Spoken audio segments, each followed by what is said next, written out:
तो नमस्कार दोस्तों, कैसे हैं आप सब। Welcome back to networking.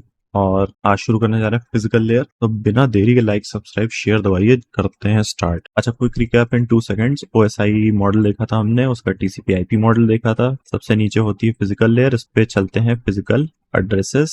तो ये जो फिजिकल लेयर होती है, this interacts with the medium. 1 second का रिकैप। और दो लोग जो बात कर रहे होते थे, एक सेंडर एक रिसीवर, मैसेज भेजता था कुछ प्रोटोकॉल्स का यूज करके एक मीडियम के थ्रू। तो फिजिकल लेयर जो इस मॉडल की होती है, वो इस मीडियम से इंटरैक्ट करती है टू सेंड और रिसीव द मैसेजेस। जो भी ये रिसीव करता है ऊपर दे देता है, सेंड कर रहा होता है तो अलग बात है, मीडियम में चला जाता है। ठीक है, इतनी सी बात। अगर तो आपने मेरी ऑपरेटिंग सिस्टम की सीरीज देखी है तो उसमें मैंने आपको बताया था, वायो, सोनी वायो आया था ना, उसके बारे में। This is analogue, this is digital. तो सिग्नल जो होता है, सिग्नल सिग्नल दो तरीके का होता है। Either it can be analogue, either it can be digital. उम्मीद करता हूँ आपको पता होगा, लेकिन अगर नहीं पता तो बस इतना समझ लीजिए कि ये जो एनालॉग है, दिस रिप्रेजेंट्स मैथ के जो रियल नंबर्स होते थे, एंड डिजिटल रिप्रेजेंट्स जो आपके मैथ के इंटीजर्स होते थे। मतलब ये होता है डिस्क्रीट, ये होता है कंटिन्यूअस। डिस्क्रीट में अगर कैलकुलेशंस करनी होती तो क्या करते थे, समेशन, प्रोडक्ट, ये सब करते हैं। कंटिन्यूअस में कैलकुलेशंस करनी होती तो क्या करते हैं, लिमिट, इंटीग्रेशन, ये सब करते हैं। ठीक है, तो एनालॉग डिजिटल का फर्क आपको समझ में आ रहा होगा। Analogue signals in finite states in between certain intervals, digital signals discrete states, only fixed number of states in between any two numbers or states। अच्छा, इसके अलावा एक चीज होती है पीरियोडिक और नॉन पीरियोडिक सिग्नल। यहाँ पर भी मैं उम्मीद कर रहा हूँ अपनी ऑडियंस से कि आपको पता होगा कि पीरियोडिक और नॉन पीरियोडिक सिग्नल्स क्या होते हैं। पीरियोडिक मतलब कि एक सर्टेन काइंड ऑफ सिग्नल या फिर एक certain type of signal, this will repeat with a fixed interval of time. जैसे कि अगर 1 सेकंड में ये वेव ऐसे चल रही तो अगले सेकंड भी बिल्कुल एग्जैक्टली ऐसे ही चलेगी, उसके अगले सेकंड भी इस ही तरीके से चलेगी। Fix time interval, fixed repetitions, ये होता है पीरियोडिक सिग्नल्स। लेकिन कोई वेव इस तरीके से चल रही है जिसका कोई ईमान नरम नहीं है, कितने भी समय में आप इसको डिस्क्रीटली लेकर रिपीट करने की कोशिश करी तो आपको ये सेम वेव नहीं मिलेगी। इसको बोलते हैं नॉन पीरियोडिक ए पीरियोडिक सिग्नल। सिंस ये पीरियोडिक सिग्नल जो होता है बड़ा स्टैंडर्डाइज्ड होता है, तो इसमें कुछ कुछ पैटर्न्स हम डिस्कस कर सकते हैं। जैसे कि ये, इस चीज को बोला जाता है एम्पलीट्यूड। अभी वैसे साइन वेव की बात कर रहे हैं। साइन वेव आपको पता होगी, बेसिक बचपन की ज्योमेट्री, ट्रिग्नोमेट्री वगैरह पढ़ी होगी आपने, तो पता होगी आपको। तो हम यहाँ पे बात कर रहे हैं एक साइन वेव की। थोड़ा गंदा डायग्राम बना है, उसको छोड़ दो। वेव का होता है एक एम्पलीट्यूड, मतलब कि बेस लाइन से मैक्सिमम कितना ऊपर या मैक्सिमम कितना नीचे ये वेव गई है, ये होता है उसका एम्पलीट्यूड। फिर एक चीज होती है इस वेव की फ्रीक्वेंसी। फ्रीक्वेंसी क्या होती है कि सपोज 1 सेकंड में इसने अपने 3 ऑसिलेशंस कंप्लीट किए, तो उसकी फ्रीक्वेंसी कितनी हो गई, 3 हर्ट्स। 1 सेकंड में जितने भी ये ऑसिलेशंस कंप्लीट करेगी अपने वेव, पूरे पूरे जीरो से शुरू हुई फिर वापस जीरो पे आ गई, ये उसकी फ्रीक्वेंसी हो जाती है, which is exactly equals to 1 time period. Obvious सी बात है, अगर 1 सेकंड में 3 ऑसिलेशंस हुए तो एक ऑसिलेशन कितने सेकंड में हुआ, 1/3 सेकंड्स में ना। तो यहाँ पे अगर हम 1/3 रखेंगे तो फ्रीक्वेंसी क्या आएगी, 3 हर्ट्ज आएगी। बेसिक मैथ इतना तो पता होना चाहिए। जैसे आपको पता होना चाहिए कि क्रेडिट कार्ड का अगर आप पूरा बिल नहीं पे करते हैं तो बचे हुए हिस्से पे इंटरेस्ट लगता है। ये बहुत लोग को पता नहीं होता एकदम, मतलब क्या ही बताएं, बेसिक मैथ है, नहीं पता होती लोगों को। तो एम्पलीट्यूड और फ्रीक्वेंसी आप समझ गए। अब ये सब मैं क्यों बता रहा हूँ ये पता चलेगा। Wait wait just wait, numerical करना है ना आगे इसलिए। तो इसके साथ मैं ये भी अज्यूम कर रहा हूँ कि आपको एक चीज और पता होगी कि जैसे एक वेव 1 सेकंड में 1000 बार ऑसिलेट कर रही है, उसकी फ्रीक्वेंसी कितनी हुई, 1000 hertz. That will be equal to 1 kilo hertz. 1000 kilo hertz will be equal to 1 megahertz. 1000 megahertz will be equal to 1 gigahertz, ऐसे टेराहर्ट्ज। ये आपको पता होगा, ये मैं ज्यूम कर रहा हूँ। तो जो 1 गीगाहर्ट्ज वाली वेव होगी वो 1 सेकंड में 10⁻⁹ टाइम्स अपना ऑसिलेशन कंप्लीट करेगी। इसका मतलब कि एक ऑसिलेशन कितने समय में कंप्लीट हुआ, 1 नैनो सेकंड में होगा। Millisecond, microsecond, nanosecond, ये भी पता होगा आपको। नहीं पता तो कोई बात नहीं, पढ़ लो किताब से। एक चीज होती है जिसको बोला जाता है फेज। फेज का मतलब सिर्फ इतना होता है कि एक जो वेव फॉर्म है, वेव जब टाइम जीरो है, मतलब कि यहाँ पे कहाँ से स्टार्ट हो रही है, किस एंगल से स्टार्ट हो रही है, उस चीज को फेज बोलते हैं। फेज का मतलब position of the wave form relative two point zero. मतलब टाइम अगर जीरो है तो यहाँ पे वेव फॉर्म कहाँ पे एग्जिस्ट करता है, जैसे साइन वेव है तो ये 0 डिग्री फेज की साइन वेव हो गई। अभी अगर मैं कोई ऐसी साइन वेव बनाता हूं तो आप कहेंगे भाई ये तो कॉस वेव है। बात बिल्कुल सही है, लेकिन इसको आप 90 डिग्री फेज शिफ्ट वाली साइन वेव भी कह सकते हैं। अच्छा, अभी 180 वाली वेव कैसी दिखेगी, ऐसी दिखेगी 180 वाली। और 270 वाली कैसी दिखेगी, 270 वाली ऐसी दिखेगी कुछ। 0 डिग्री, ये 90 डिग्री फेज, ये 180 डिग्री, और ये 270 डिग्री फेज शिफ्ट वाली वेव। 0th पॉइंट पे कौन सा एंगल, कितना एंगल है एक पर्टिकुलर वेव का, उसको फेज बोला जाता है। अच्छा, अभी एक चीज है, मैं अगर ये वाली वेव उठा के इस पे ऐसे जक्सटपोज करूं किसी पे, 180 वाली पे करता हूँ, चलो ये देखो, ये कुछ ऐसा दिखेगा, एग्जैक्टली ऑपोजिट साइकिल दिख रहा है ना आपको। और मान लो कि ये 90 वाली भी यहाँ पे जक्सटपोज कर दूं, तो ये 3 फेजेस में वो चल रहा है। ये वेव जो है, अपने घर पे आपने सुना होगा कि भाई एक फेज चला गया इलेक्ट्रिसिटी का, तो जो वो इलेक्ट्रोमैग्नेटिज्म से जो वो लोग करंट्स जनरेट करते हैं ना, वो 3 फेजेस में करते हैं, और वैसे ही 3 फेज इलेक्ट्रिसिटी के बांट देते हैं पूरे मोहल्ले में। तो ये हुई फेज की बात। फेज की बात मैंने क्यों की, क्योंकि न्यूमेरिकल आता है सर। अब एक चीज और समझिए जिसको बोला जाता है वेव लेंथ।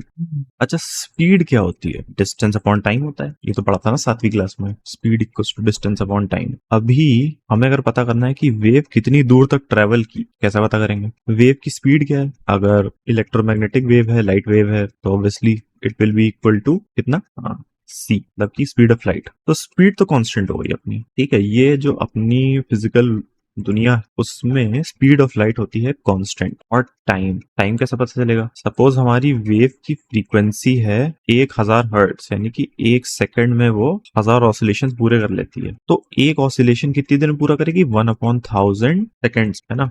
एक ऑसिलेशन इतने में तो पूरा करेगी। तो जो वेव का एक ऑसिलेशन हुआ ये 1/1000 सेकेंड्स में पूरा हो गया। अब अज्यूम करते हैं कि फ्रीक्वेंसी है अपनी कुछ 10 लाख हर्ट्ज, तो 1/10⁶ सेकेंड्स में ये एक ऑसिलेशन कंप्लीट करेगा, है ना। ठीक है, तो अपने को मिल गया टाइम 1/10⁶।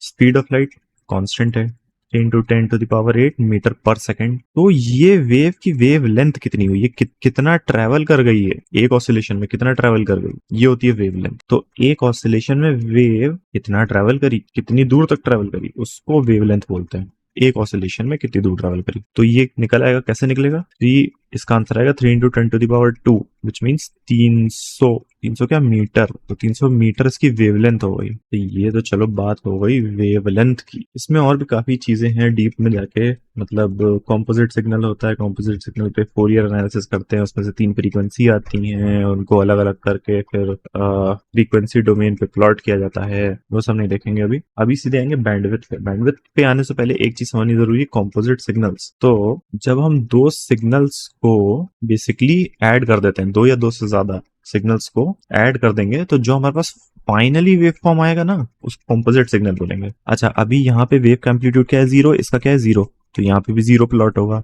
अब फॉर एग्जाम्पल इसको मैं 1, 2, 3 हिस्सों में डिवाइड कर लेता हूँ। तो इस पॉइंट ऑफ टाइम पे यहाँ पे एम्पलीट्यूड कितना है, 2/3। यहाँ पे एम्पलीट्यूड कितना है, मान लेते हैं 1/3। 2/3 + 1/3, ये पूरा 1 पे पहुंच जाएगा। अच्छा, अभी इस पॉइंट पे एम्पलीट्यूड कितना है, 2/3, यहाँ पे 1/3, तो ये भी 1 पे ही पहुंचेगा। इसके बीचों बीच में देख लेते हैं कि भाई ये तो अपना 0 है और ये कितना है, 1 है, तो ये भी 1 रहेगा। तो ये कैसा हो जाएगा, कुछ ऐसा हो जाएगा। अभी यहाँ पे 0, यहाँ पे 0 पे, तो ये 0 ही आएगा ना। फिर ये ऐसे उठेगा, ये ऐसे रहेगा, फिर ये ऐसे चला जाएगा। तो इस तरीके से हो गया। मतलब ये देखिए कि वेव ऐसे फ्लैट हो गई, बिकॉज हमने ये वाला सिग्नल इसमें ऐड कर दिया। अच्छा, एक और एग्जाम्पल लेते हैं। ये नॉर्मल साइन वेव है और ये 1/3 फ्रीक्वेंसी की साइन वेव है, एक्चुअली 3x फ्रीक्वेंसी की साइन वेव है। इनको ऐड करेंगे तो क्या मिलेगा, कुछ ऐसे ऐसे ऐसे ऐसे ऐसे ऐसे ऐसा कोई वेव फॉर्म मिल जाएगा हमको। ये भी पीरियोडिक है, अगर इसको हम आगे कॉपी कर दें तो ये भी एक पीरियोडिक वेव फॉर्म है, but this is a composite signal. मतलब ये 2 या 2 से ज्यादा वेव फॉर्म्स को कंबाइन करके बनाए। तो ऐसा करने से क्या होता है, कभी कभी वेव की फ्रीक्वेंसी चेंज हो जाती है। जैसे कभी ऐसे चल रही होगी तो कभी ऐसे चलेगी, फिर ऐसे चलेगी, फिर ऐसे चलेगी, तो बीच में फ्रीक्वेंसी चेंज हो जाती है कॉम्पोजिट सिग्नल की। अच्छा, इसीलिए term I band with. Band with का मतलब सिर्फ इतना है कि जो सिग्नल की मैक्सिमम फ्रीक्वेंसी है और जो उसकी मिनिमम फ्रीक्वेंसी है। जैसे मैक्सिमम 50 है और मिनिमम 10 है। मान लो इस पॉइंट पे फ्रीक्वेंसी 50 है और इस पॉइंट पे फ्रीक्वेंसी 10 है, इस पॉइंट पे फ्रीक्वेंसी 40 होगी समथिंग। तो हमने बैंड विड्थ दे दिया कि 50 हर्ट्ज से लेके 10 हर्ट्ज के बीच में ये सिग्नल वेरी कर सकता है। बैंडविड्थ का सिंपल सा फॉर्मूला होता है फ्रीक्वेंसी 2 माइनस फ्रीक्वेंसी 1, मतलब कि बड़ी फ्रीक्वेंसी माइनस छोटी फ्रीक्वेंसी, तो वो जाती है बैंडविड्थ बस। Okay, so this was all about analogue signals. अभी हम एनालॉग सिग्नल्स के बारे में देख रहे थे, आओ आते हैं डिजिटल सिग्नल्स पे। तो जो आपने मेरा डीएलडी का प्लेलिस्ट देखा है, तो डिजिटल सिग्नल क्या है ये तो आपको पता होगा, नहीं देखा तो बता देता हूँ। डिजिटल सिग्नल्स में लिटरली बस दो स्टेट्स होती हैं, या तो 1 या तो 0, 1 0। तो डिजिटल में सिर्फ स्क्वायर वेव्स चलती हैं, ऐसे इस तरीके से। यहाँ पे if you see waveforms अलग अलग तरीके के हो सकते हैं, बट यहाँ पे सिर्फ और सिर्फ स्क्वायर वेव्स होंगी। आई मीन यहाँ पे भी कॉम्पोजिट सिग्नल्स हो सकते हैं टेक्निकली, लाइक 1 0 1 फिर 0, फिर फ्रीक्वेंसी भी मान लो चेंज हो सकती है। बट द थिंग इज कि आइदर ये इस स्टेट पे रहेगा या तो ये 0 पे रहेगा। ये कुछ ऐसा नहीं बन सकता, ऐसा नहीं बन सकता, ये बिल्कुल नहीं हो सकता। ठीक है, इसका या तो एम्पलीट्यूड पूरा होगा या तो 0 होगा। डिजिटल सिग्नल की मेन बात यही होती है। अच्छा, और डिजिटल सिग्नल में फ्रीक्वेंसी का एनालॉग क्या होता है, बिट्स पर सेकंड लिखते हैं, जैसे कि 1 2 3 4 5 6 7 8। ठीक है, तो अगर मैंने 1 सेकंड में 8 बिट्स ट्रांसफर कर दी तो मेरा ट्रांसफर रेट क्या हुआ, 8 बिट्स पर सेकंड हो गया। बहुत लोग क्या करते हैं, फुरपेची मतलब वो डिजिटल को एनालॉग में कन्वर्ट करने की कोशिश करते हैं। जैसे कि इसमें मैंने 2 लेवल ऊपर नीचे बांट दिए, यहाँ पे नीचे भी मैंने 2 लेवल ऊपर नीचे बांट दिए। तो अब मेरे पास कितनी स्टेट्स हो गई, 1 स्टेट, 2 स्टेट, 3 स्टेट, 4 स्टेट। भाई 0 1 को बांट दिया ना, तो मान लो ये 0 की स्टेट्स हो गई 2, ये 1 की स्टेट्स हो गई 2। अब इसमें भी 0 की एक लोअर स्टेट है, एक 0 की अपर स्टेट है। इसमें भी 1 की एक लोअर स्टेट है, 1 की एक अपर स्टेट है। क्या हुआ, ये हमने एक ही स्टेट को 2 स्टेट में बांट दिया यूजिंग योर इलेक्ट्रिकल सिग्नल। तो हर एक लेवल को रिप्रेजेंट करने के लिए कितनी बिट्स चाहिए होंगी, 2 बिट्स चाहिए होंगी। ऑब्वियसली दिख रहा है यहाँ पे साफ साफ। इन जनरल ऐसा नहीं करते हैं, कहीं कहीं पे लोग ऐसे भी चीजें इस्तेमाल कर लेते हैं। इसको 32 स्टेट्स में डिवाइड कर दिया इसको। तो इससे होता क्या है कि ज्यादा इंफॉर्मेशन कन्वे हो सकती है 1 सेकंड में। जैसे कि हमने 1 सेकंड में 8 बिट्स कन्वे करी, यहाँ पे सिग्नल की फ्रीक्वेंसी 8 हुई। अभी आप यहाँ देखिए, जैसे 1 1 हो गया, ये हो गया 1 0, ये हो गया 0 1, ये हो गया 0 0, ये फिर से 1 1, ये फिर से 1 0। तो क्या हुआ, कितनी बिट्स हो गई टोटल, 1 2 3 4 5 6 7 8 9 10 11 12 बिट्स हो गई। और अभी मान लीजिए अगर हम सेम फ्रीक्वेंसी पे चल रहे हैं, सेम एनालॉग फ्रीक्वेंसी पे, तो अभी भी हमारे पास 2 स्टेट्स और ट्रांसफर करने का समय है, 2 स्टेट्स और ट्रांसफर करने का समय बच गया। तो इससे होता क्या है कि कम समय में ज्यादा डेटा ट्रांसफर हो जाता है, बशर्ते दोनों साइड इतनी एडवांस मशीनरी होनी चाहिए कि ये मल्टीपल स्टेट्स को हैंडल करके समझ पाए। फायदा सिर्फ इतना होता है इसका, और कुछ खास नहीं। अच्छा, जैसे वहां पे हमने वेवलेंथ देखी थी, यहाँ पे होती है बिट लेंथ। बिट लेंथ क्या होती है, देखो स्पीड तो हमेशा कांस्टेंट रहती है ना, तो बिट लेंथ क्या होती है, डिस्टेंस अपॉन टाइम। टाइम, अब यहाँ पे टाइम क्या चीज है, टाइम होगा बिट ड्यूरेशन। बिट ड्यूरेशन क्या हुआ, जैसे कि 1 सेकंड में हमने 8 बिट ट्रांसफर करी, तो 1 बिट कितने सेकंड में ट्रांसफर होगी, 1/8 सेकंड में। तो ये हो गया आपका बिट ड्यूरेशन। बस ये बिट ड्यूरेशन होता है, बिट ड्यूरेशन को यहाँ रखते हैं। सिग्नल की स्पीड तो सेम ही रहती है। कभी आपको दे देंगे कि इलेक्ट्रिकल वायर से कर रहे हैं, इलेक्ट्रॉन्स की ड्रिफ्ट वेलोसिटी इतनी है, तो ये चेंज भी हो सकता है, बट वैसे तो सिग्नल में तो कांस्टेंट ही होती है। और ये आपकी बिट लेंथ निकल आएगी। अभी तार वार से सिग्नल भेजना होता है, तो एनालॉग को डिजिटल, डिजिटल को एनालॉग में कन्वर्ट करना पड़ता है। बड़ा पेनफुल सा काम होता है इसको ऐसे ऐसे ऐसे कन्वर्ट करना, क्योंकि ये कुछ इस तरीके से राइज एंड फॉल करेगा, फिर ये ऐसे राइज करेगा, ऐसे फॉल करेगा। इसके डिस्टॉर्ट होने के चांसेस ज्यादा होते हैं। तो लोग क्या करते हैं, generally first second third fifth harmonic signals भेजते हैं instead of the original analogue signal. तो इसमें बहुत डीप में तो नहीं जाएंगे, नहीं तो समय बहुत बर्बाद होगा। और समझ लीजिए वापस कन्वर्ट करना होगा तो कुछ ही ऐसे होगा, जैसे अभी तो 0 आ रहा है, फिर एक सर्टेन थ्रेशोल्ड के बाद मान लीजिए हम कन्वर्ट करते हैं, तो कुछ इस तरीके से, ये ऐसे ऐसे और ऐसे ऐसे ऐसा कुछ हो जाता है। तो इसीलिए इफ वी हैव हार्मोनिक्स तो ये सिग्नल कुछ ऐसा दिखेगा। तो this will be better converted into a digital signal. The downside to sending first third fifth harmonic is कि इसकी बैंडविड्थ हमें बहुत ज्यादा चाहिए होती है, कि बहुत बड़ी बैंडविड्थ चाहिए होती है सिग्नल की इसे भेजने के लिए। ऊपर वाला जो है बहुत ही कम बैंडविड्थ में भेजा जा सकता है। तो always a trade off between कितनी बैंडविड्थ चाहिए एंड कितना आपका बिट रेट है। तो ज्यादा बिट रेट ज्यादा बैंडविड्थ, कम बिट रेट कम बैंडविड्थ। कॉमन सेंस की बात है, अगर आप यूट्यूब पे ये जो वीडियो है ये 144p में देख रहे होंगे तो बहुत ही कम बैंडविड्थ चाहिए होगी ना आपको सिग्नल भेजने और रिसीव करने के लिए। लेकिन यही वीडियो आप 4K में देखेंगे, 4K में है नहीं वैसे ये, लेकिन 4K में देखेंगे तो बहुत बड़ी बैंडविड्थ चाहिए होगी आपको। Make sense. आगे बढ़ते हैं भाई, अब बात करते हैं थोड़ी इम्पेयरमेंट की। इम्पेयरमेंट मतलब कि सिग्नल भेजते भेजते खराब हो गया।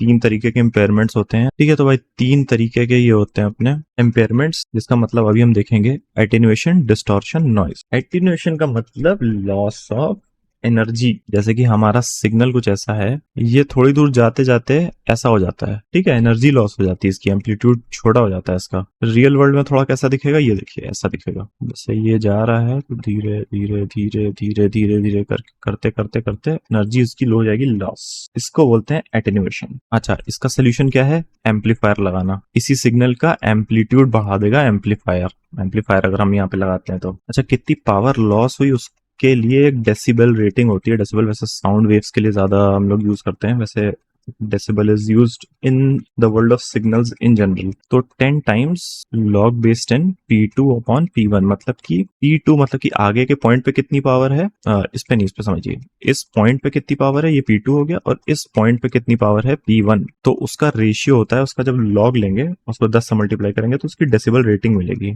अगर नेगेटिव में आ रहा है तो ऑब्वियसली सिग्नल में लॉस हुआ है। कितना लॉस हुआ है, किस बाय व्हाट फैक्टर, ये बताएगा। तो अभी कबार न्यूमेरिकल आता है तो फॉर्मूला रट लीजिए, बाकी समझ लीजिए कि एटेन्यूएशन होता क्या है, पावर लॉस क्या होता है, डेसिबल से कैसे रिप्रेजेंट करते हैं, दैट इज इट। अच्छा, ये पावर है तो पावर किसमें, वॉट में होगा, मिली वॉट में होगा, मेगावाट में होगा, ठीक है। वॉट आपको पता ही है, एनर्जी अपॉन टाइम, एनर्जी भी आपको पता है। तो कुछ इस तरीके से। अगला आता है डिस्टॉर्शन। डिस्टॉर्शन एक्चुअली मतलब कि सिग्नल थोड़ा हिल गया तरीके से। तो लेट्स से हमने कुछ सिग्नल भेजा, जैसे कि ये सिग्नल भेजा, अभी पहुंचते पहुंचते ये कुछ ऐसा हो गया, तो ये क्या हुआ, डिस्टॉर्शन हो गया। डिस्टॉर्शन मतलब कि ये थोड़ा आउट ऑफ फेस चला गया। आउट ऑफ फेस कैसे जाता है, जैसे कॉम्पोजिट सिग्नल होता है, मान लीजिए एक सिग्नल ये है, एक सिग्नल ये है, एक सिग्नल ये है ना। अभी मान लो रिसीव हुआ, हो सकता है कि ये वाली जो वेव है इसका थोड़ा सा फेज शिफ्ट हो गया, इसका बिल्कुल नहीं हुआ और इसका भी थोड़ा सा हो गया। तो जब मान लीजिए स्टार्टिंग में ये सिग्नल कुछ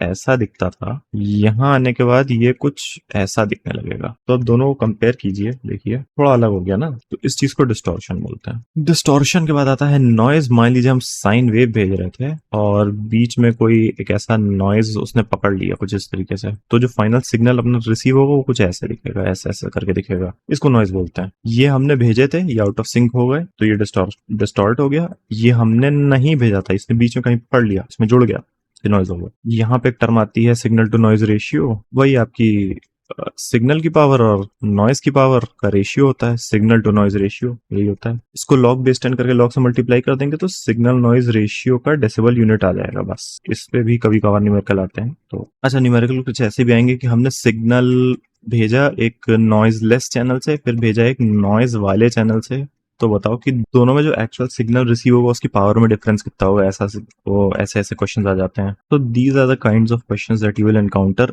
एक कॉन्सेप्ट होता है जिसको बोलते हैं हम लोग शैनन कैपेसिटी। शैनन कैपेसिटी क्या होती है कि असलियत में तो हर चैनल में कुछ ना कुछ नॉइज होगा ही होगा, ऐसा क्लॉड शैनन ने बोला। अब उन्होंने बोला, मेरे को नहीं पता। तो उन्होंने एक फॉर्मूला दिया, capital C is equals to B multiplied by log base 2 1 plus SNR.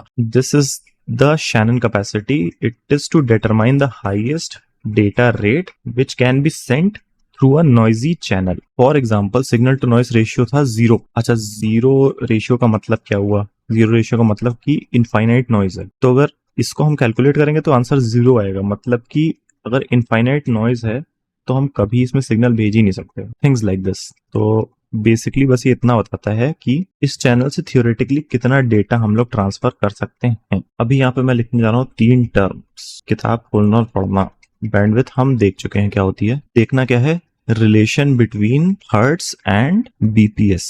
और ऊपर आते हैं, यहाँ पे दिखेगा जो ये हमने वेवलेंथ और अपना बिट लेंथ में रिलेशन देखा था, उसके बाद यहाँ पे जो अपनी फ्रीक्वेंसी और बीपीएस में हमने रिलेशन देखा था, वैसे ही बैंडविड्थ जो कि हर्ट्ज में होती है और एक डिजिटल चैनल की बैंडविड्थ जो कि बीपीएस में होती है, उसमें क्या रिलेशन है, एक बार try to think of it या फिर किताब में से पढ़िएगा, समझिएगा। Next we have throughput.